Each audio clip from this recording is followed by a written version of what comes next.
Le risque est calculé sur une dose cumulée du nombre on considère en cigarettes fumées multiplié par le nombre d'années, ce qu'on appelle le nombre de paquets années.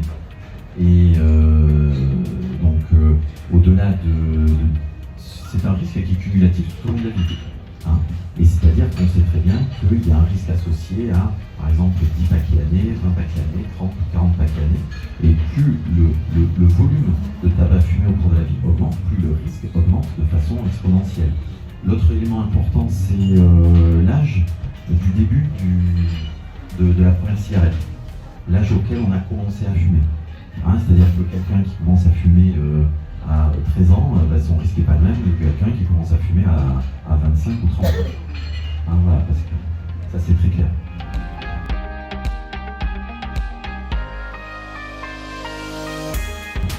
Alors, en fait, il y a certains risques qui s'annulent, mais très longtemps après.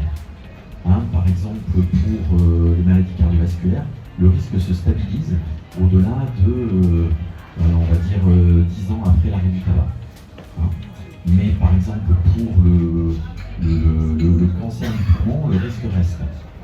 Voilà. Le risque reste.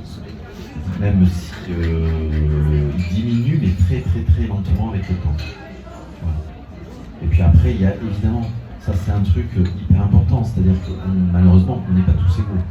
C'est-à-dire qu'il y a des éléments génétiques qu'on ne connaît pas toujours, qui vont faire qu'une personne donnée, alors qu'il ou elle a moins fumé, va développer une pathologie liée au tabac, alors que d'autres qui auront beaucoup fumé vont pas avoir ces maladies-là. Voilà, ça c'est certain. Comme maintenant, il y a de plus en plus évidemment de cancers pulmonaires qui sont pas liés au tabac. Il y a un autre élément hyper important dont je ne vais pas parler, c'est la pollution.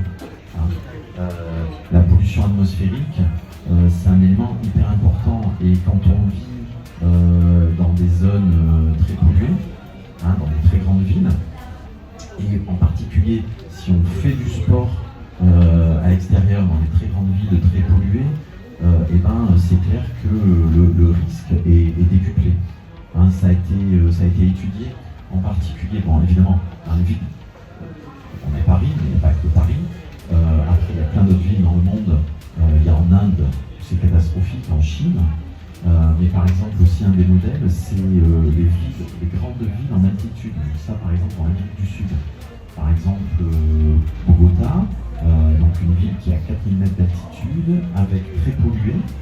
Là, le risque respiratoire est multiplié par un facteur énorme.